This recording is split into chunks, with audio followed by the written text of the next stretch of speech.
career gap, how to come back to the industry. So if you also face the same challenges, then this video is for you. And don't miss, at the end I will give a pro tips which will really helpful for you. So watch the video.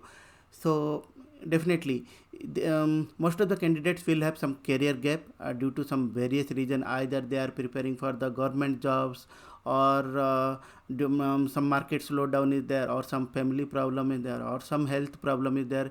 Mainly for ladies there will be a career gap due to some family planning. Then no problem, you can always come back, but you have to gain that skills which is required at present to the industry.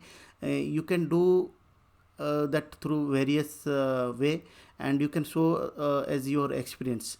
Then and, definitely you will be, a company will consider your profile. So how you can do, you can either work as a freelancer and do some freelancing project, and you can show as your experience.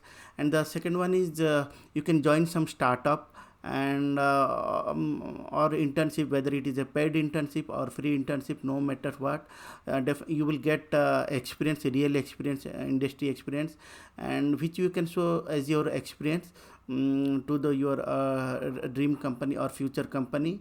And it's a matter of, or you can develop on your own app, or if you are into like testing background, then you can learn the automations and do some like Python or Selenium. You can do some basic coding and do some project, and you can always show those as a experience. The pro tips here is company is always looking candidate like you, and definitely you will get opportunity.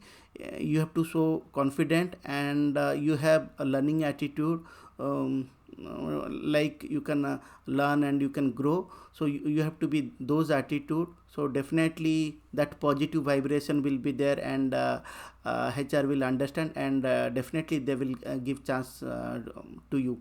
And if you want to discuss more, then reply into the comment sections. I will reply all your queries. And so keep learning, keep growing, and happy career, happy life. Thank you. Bye bye.